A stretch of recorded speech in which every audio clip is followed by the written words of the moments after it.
Good to be in the house of God one more time on a Sunday. By the grace of God, amen. Praise the Lord. My wife couldn't make it this morning. She's out of town visiting some relatives. So I gave her permission to come back later. Praise the Lord. So if I'm not at my best, you know why. Amen. Praise the Lord today. Amen. I'm excited to be here this morning because how many know the Spirit of God is real? And I believe God has already spoken this morning in the praise service. And I'm just going to confirm what the Lord has said. If you would turn with me in your Bibles to James chapter 5, verse 7.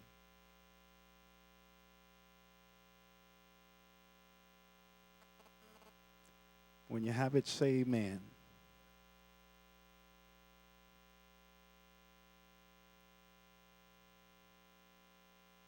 And the Bible reads, "Submit therefore to God. Resist the devil, and he will flee from you." Submit therefore to God. Resist the devil, and he will flee from you. I want to preach this morning from the subject, Tell Hell No. There you go. Tell hell no. Look at your neighbor and say, tell hell no.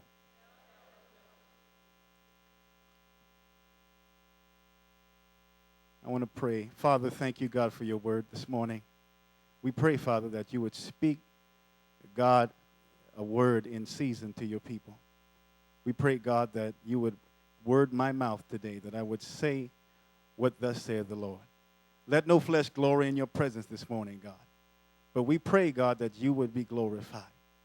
We thank you for your Spirit, God, that speaks to your church. Without your Spirit, God, we could not do anything. We have no direction. We have, Father God, no power. But, God, we thank you today for power. Give me power to preach this morning.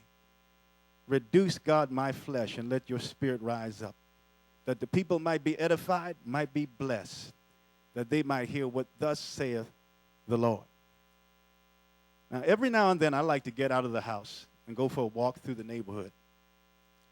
The blessing of taking a walk is that not only can you get some exercise, but you can enjoy the beauty of God's creation and also relieve some stress. So I was walking one day, and suddenly a pack of angry dogs jumped out from behind this fence and began to chase me. So I realized that in that moment, this wasn't going to be a stress-relieving walk today. And I really couldn't see the beauty of God's creation in those dogs. Okay. So my initial reaction was to run away from them. But then I got a sudden burst of boldness, and I turned and began to run toward the dog, shouting, "No!" at the top of my voice. And all of a sudden, those ferocious dogs stopped in their tracks and began to run away from me. Now, if I ran away from those dogs, they would have had a field day with me because there weren't any trees around. There weren't any walls I could jump over. I was just a sitting duck out there. So I said, this is fight or flight, and I'm going to fight today. I'm not going out like this. So I decided to exert the dominion that God gave man over animals. God put animals under dominion of man. I said, okay, I'm going to walk in this dominion today. So dogs, you better get back. And when I exercised the dominion that God gave me over animals, they had to obey.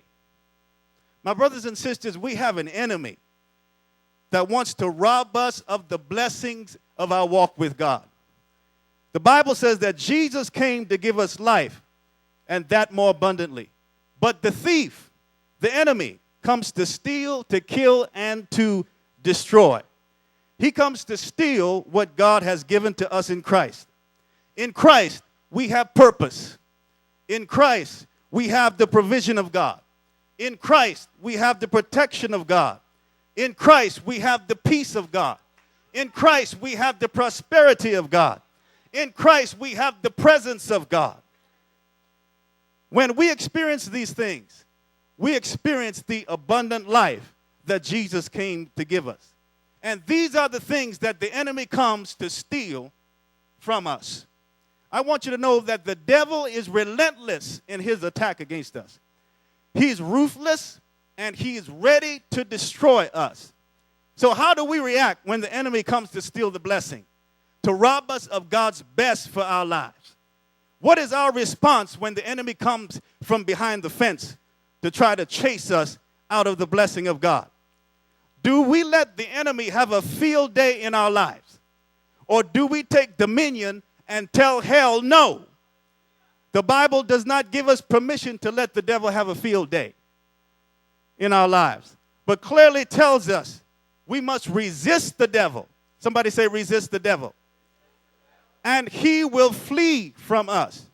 Now the word resist comes from the Greek word antistemi, which means to set oneself against, to withstand, to oppose, to stand firm. We have to stand firm, people of God, when the enemy comes at us. We have to resist him. We don't have permission from God to quit. We don't have the permission from God to throw our hands up and say, it's over. Amen. We don't have permission to throw the fight.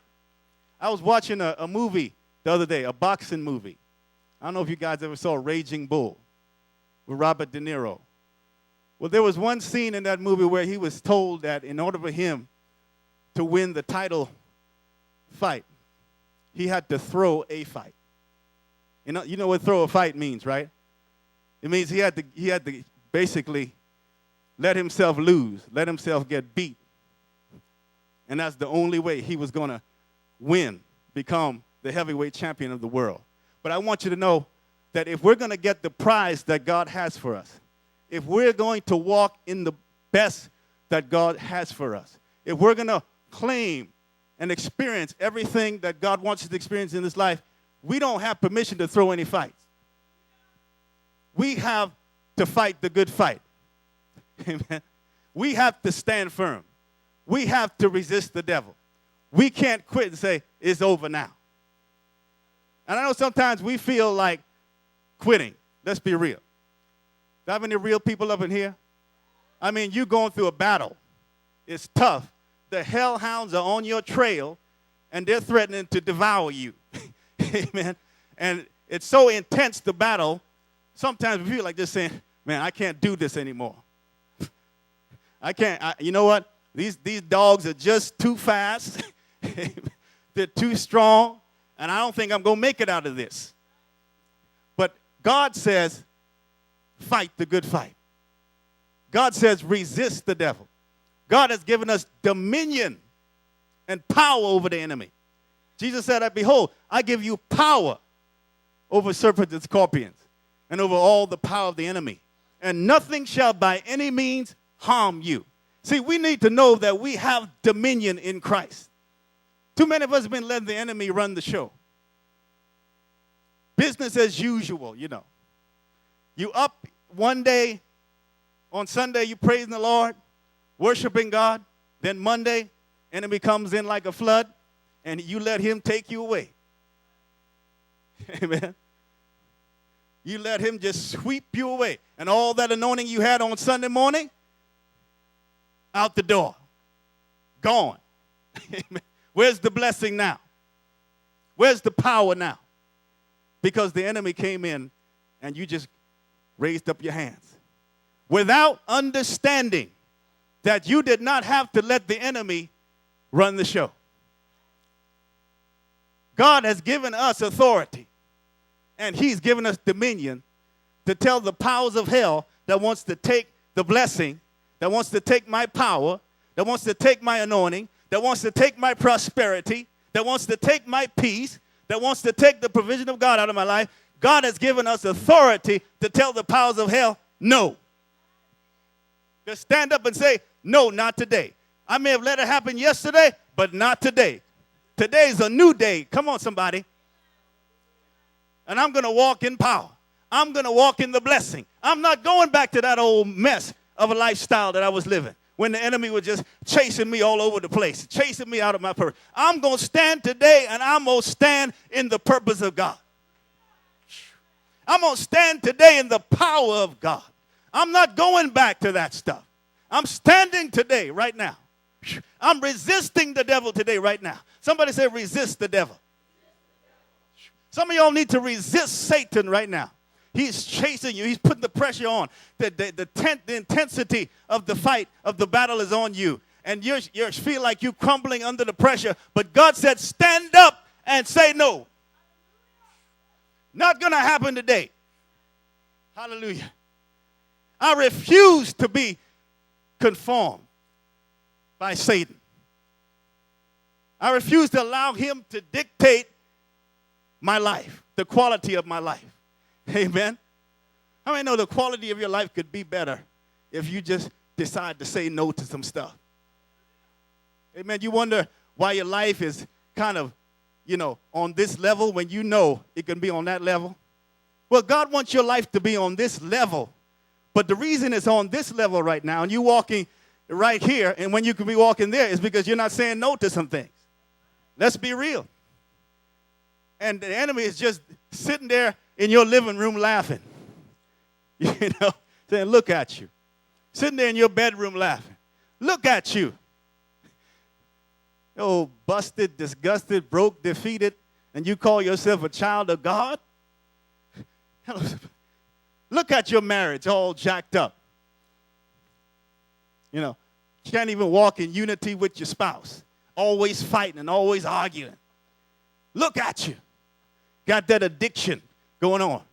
Got that alcohol bottle to your mouth. Got that crack pipe to your lips. Come on, somebody. Got that pornography before your eyes. Look at you. All disgusted. Hell just running rampant in your life. Running rampant in your house. Amen. Defeated. No power. Yeah, you worship on Sunday morning, but Monday morning you don't have no authority. You can't walk. You can't tell the devil nothing because you're not saying no. Whew. But God said this morning, tell hell no. Whew. Now is your time to rise up. Now is your time to turn around and tell hell, no, you better back off. I'm not running. I'm not running from you now.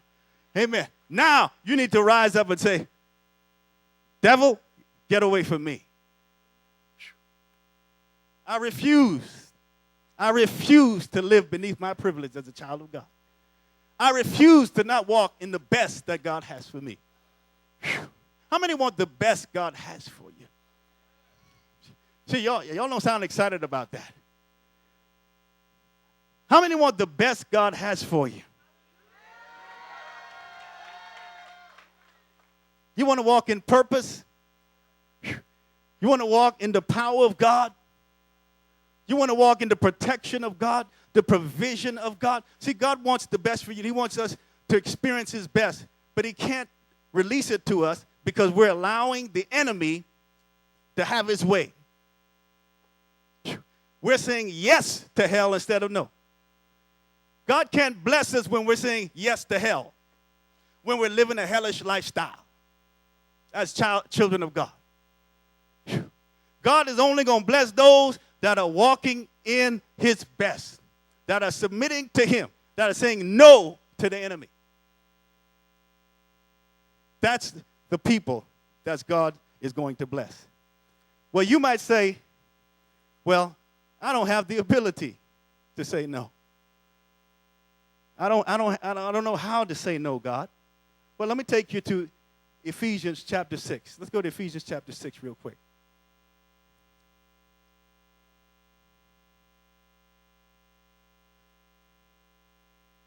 Ephesians chapter 6 at the 10th verse. It says, finally, be strong in the Lord and in the power of his might. Put on the whole armor of God so that you will be able to stand firm against the schemes of the devil. Now that word stand firm is the same word used in James chapter 5:7. That you might be able to resist the devil. For our struggle is not against flesh and blood, but against rulers of the darkness of this world, against principalities and powers and spiritual wickedness in heavenly places. We need to take up the whole armor of God if we're going to resist. The reason why some of us are not resisting and Satan is coming in and the enemy is running the show is because we don't have the whole armor of God on. You can't resist the enemy without having the whole armor of God. The whole armor of God gives you the ability to stand firm, to resist. What is the whole armor of God? He says it here in verse 13, in verse 14. Stand firm, therefore, having girded your loins with truth, and having put on the breastplates of righteousness, and having shod your feet with the preparation of the gospel of peace. In addition to all, take up the shield of faith, with which you will be able to extinguish the flaming arrows of the evil one, and the helmet of salvation, and the sword of the Spirit, which is the word of God. With all prayer and petition, praying at all times in the Spirit. And with this in view, be on alert with all perseverance and petition for all the saints. What is the whole armor of God? Number one, truth. We have to have our loins girded about with truth. What is our loins? Our minds. That's another word for our minds. We have to have our minds filled with the word of God. The Bible says, be not conformed to this world, but be transformed by the renewing of your mind. It starts with having the word of God in your mind. Because the first place the enemy is going to come, he's going to attack your mind. He's going to talk to you and say, you can't do it. He's going to tell you it's not going to work. He's going to tell you you're going to fail. He's going to tell you it's not going to change. It's been like this for the last 15 years, and it hasn't changed. So you might as well just go ahead and quit. But you better say what? You better say hell no. Because that ain't nothing but hell talking to you. Huh? Heaven's going to say what? I can do all things through Christ that strengthens me. Heaven's going to say what? Turn it around, open the windows of heaven, and pour out a blessing. Come on. Heaven will say, it's not over till God says it's over. Heaven will say, all things are possible with God. Whew. But hell will say, no, it ain't going to work. No, don't listen to that foolishness. Did God say it was going to work? Well, it's been 15 years, ain't nothing happening. You really believe that God? Hell yeah.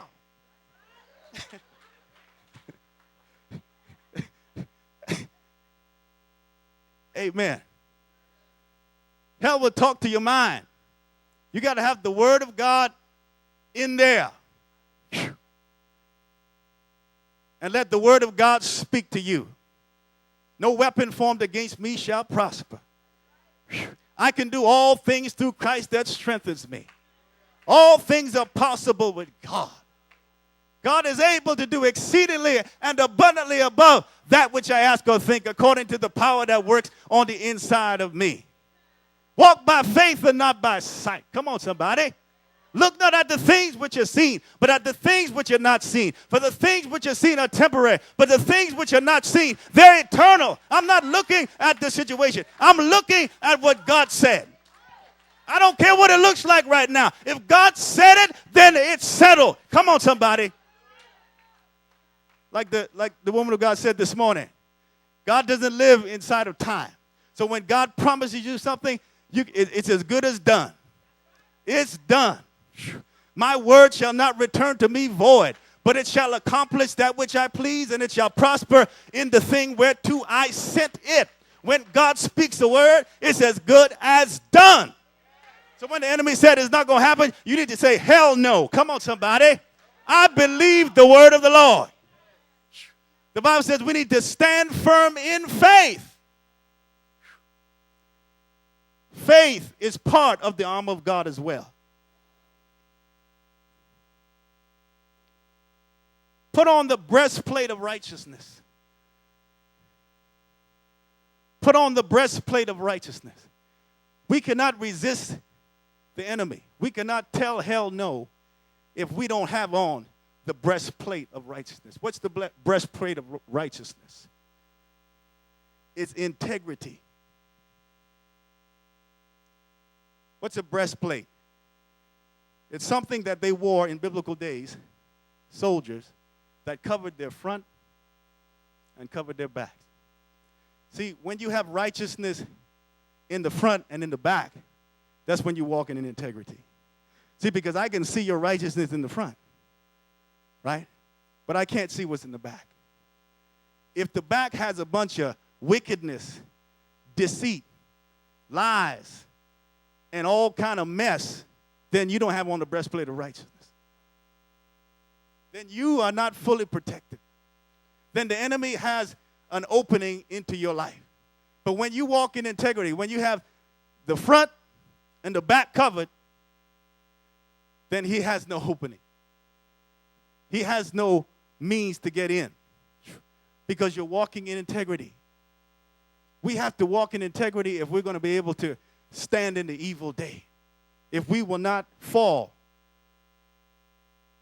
to the powers of hell. Amen? So whatever it is that we have in our lives that's not right, you know, stuff you hiding under your mattress, you know what I'm talking about, right? Stuff that you can't really do in public. You can do it in private, but, you know, you can't tell the man of God that you're doing that because, you know, he won't let me sit on the front row if he knew that I was doing that, and he wouldn't let me sing in the choir if he knew that was going on in my life. You know, come on now. He wouldn't let me preach if he knew that was happening. So I got to keep that thing under code, you know. Huh? I got to keep, like somebody said, on the low. But see, could that be the reason why Satan is having a field day in your life? Because you don't have your back covered? See, God knows what's going on. You can fool man, but you can't fool God. He knows what's going on in your life. And you don't have to tell everybody your business. But the point is, if you want to walk in the best for your life, you've got, and I've got to get rid of the stuff that's not of God. We say we want the best. We're asking God to turn it around, open the windows of heaven. But we're not letting go of that thing that God said let go of. We're not walking in integrity. We're not shutting off, you know, the television, HBO at 3 o'clock in the morning. Amen. When so-and-so call you and you know so-and-so ain't good for you, and you get that text saying, can I come over tonight? Or can you meet me at that restaurant up the street? You know where we used to. Hello, somebody. You know where we used to go? Huh? Where we used to hang out? You know. Now, you know if you go to that restaurant. You know if you answer that text. Some of y'all shouldn't even answer the text. You know, some of y'all just need to just delete the text and just forget about it. Don't even respond to the email. Huh? Because you know if you respond to that email, it's going to be a snowball effect. You know, just delete it and move on. Huh? Just cut it off. Cut it off. Say hell no to it. That's just hell. Send you an email right from hell. That's just a text from hell. That's all that is. You know, we seeing the man, we seeing the woman, but it's really hell.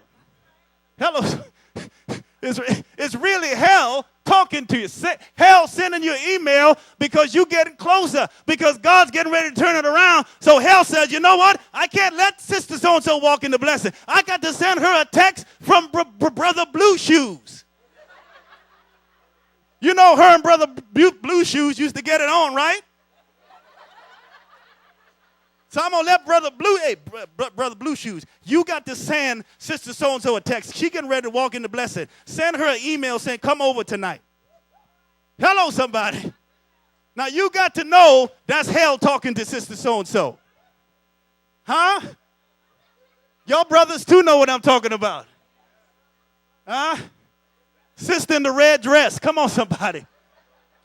Huh? Y'all know the sister in the red dress. You know who she is. Don't act all sanctified up in here. You know who the sister in the red dress is. Amen. She might be your next door neighbor. She might be the sister at work. You know, always prancing around the high heels. You know, trying to look sexy. You know what I'm talking about. Y'all know what I'm talking about. You know.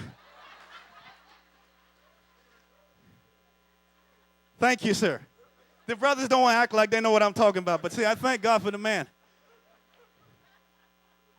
You know, the sister in church that sit on the front row. I ain't talking about none of y'all sisters. I ain't talking about none of y'all. Because we don't have anybody like that here. I'm talking about the church up the road. We ain't talking about Jesus' house. Amen. The sister that come in church, sitting on the front row. You know, crossing the leg, looking, you know. Yes, pastor, yes, you know. Right up in church, hell talking to you. Y'all know what I'm talking about. You don't believe hell could come into church? Send somebody into church to mess with you? Try to pull you down from what God calls you? It's the truth. It happens. But what you got to do? Even Jesus had to rebuke a devil right in the synagogue. Huh? Right in church, a demon-possessed man was sitting right in the church, coming every Sunday morning, you know, coming every Sunday morning, right in the house of the Lord, you know. Hell sitting right on the front row, looking at the preacher, saying, "Amen." Go ahead. Amen. Glory to God. Right from hell. Because you know their heart is not right. Heart is not right. So what do we have to do? We got to say, hell no to these things. We have to have on the breastplate of righteousness. We got to have our feet shod with the preparation of the gospel of peace. If we want to resist the devil, we have to be ready to speak the word. We have to be ready to speak the word. And I'm almost through. We got to be ready. Somebody say, ready to speak the word. See, because when the enemy comes at you, you got to have a word in your mouth. Whew. You got to have a word. He's not going to listen to your, leave me alone. He's not going to listen to that. He's going to listen to the word. He's going to listen to the word. When the enemy came at Jesus in the wilderness, he came 3 times. And what did Jesus do? It is written. He spoke the word. And guess what? The word backed off the enemy each time. The word has power. Jesus said, my words are spirit and my words are life. When you speak the word of God, the power of God is coming out of your mouth. It's not your power, but it's the power of God that's coming out of your mouth. Amen. And that power is what the enemy has to obey. It is written. We have to have our feet shod with the preparation of the gospel of peace. We have to be prepared for the enemy. All of a sudden, you're in the dumps. And you're wondering, what's going on? Why am I feeling like this? You're depressed about some situations. And you don't know how to shake yourself off of that depression. But God said the shield of faith is the answer. You have to tell depression, hell no. I'm not going to be depressed today. The joy of the Lord is my strength. Come on, somebody. In his presence is fullness of joy. And at his, you can have joy in the midst of a hellish situation. You can still have joy. You can still praise the Lord. You can still rejoice in God. The Bible says, rejoice in the Lord always, not sometimes. Huh? And again I say rejoice. Keep rejoicing. Keep praising God. I will bless the Lord at all times, and his praises shall continually be in my mouth. I'm not going to let the arrow of depression keep me from the blessing. I'm not going to let depression keep me from experiencing God's best for my life. What's God's best? Joy. Righteousness, peace, and joy in the Holy Ghost. That's the best for my life. And the shield of faith will take care of that. Take up the helmet of salvation. That means we have to have our minds always on the things of God. On the things of God. The Bible says to be carnally minded. Carnally minded. I mean, you're always thinking about fleshly stuff. Stuff pertaining to this world. Pertaining to this life. And if you look at this world, I mean, it'll really depress you. Because you know it's going to hell. Let's just be real. Okay? If you don't believe that, turn your TV on. All right? But if we're always thinking about that stuff, it's easy to be down and depressed and have a negative, cynical attitude about things. But we have to have on the helmet of salvation, meaning that we have to keep our minds not on things beneath, but on things above. Huh? Keep our focus on heavenly things, on spiritual things. Looking unto Jesus, the author and finisher of our faith, who for the joy that was set before him endured the cross, despising the shame, and is now set down at the right hand of the Father. We have to keep our eyes on Jesus and not on what's going on around us. Okay? Because when we become negative and cynical, that's when the enemy gets a foothold in our lives. And finally, we need to take up the sword of the Spirit, which is the Word of God. And as I said earlier, we need to have a word. I'm afraid many of us, we don't read the Scriptures enough. We don't read it like we should. And so we're not prepared. You know, the Spirit is going to use the Word against the enemy. That's his sword. Not your cuss words, but the Word. Not your complaining and murmuring. Where'd that get the Israelites? In the wilderness for 40 years. When God's best was waiting for them in the promised land. But because of their murmuring and complaining, they couldn't experience God's best. But when we have the sword of the Spirit, you can wear the devil out. Try it when you're going through a rough time. Try taking out that word and speaking that word and see what happens. See how your whole attitude changes. See how your whole atmosphere begins to change. Whew. Because the sword of the Spirit, well, Satan can't deal with that. He can deal with your complaining. He can deal with your cuss words. But he can't deal with the sword of the Spirit, the word of the Lord. Whew. Glory to God. How do we resist the devil? We put on the whole armor of God. And when we do that, we're able to tell hell. Somebody tell hell no right now. Amen. Say it one more time. One more time.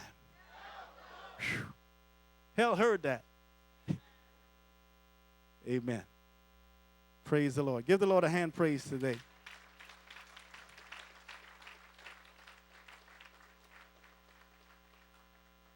Amen. And I ask the pastor to come and release us. Amen. Let's give the Lord a round of applause. Let us bow our heads and pray. Heavenly Father, we thank you and we bless you, Father. We give you praise. Almighty and ever-living God, we magnify your name. Father, as we set our hearts to resist the enemy, we ask that, Father, you will grant to us the boldness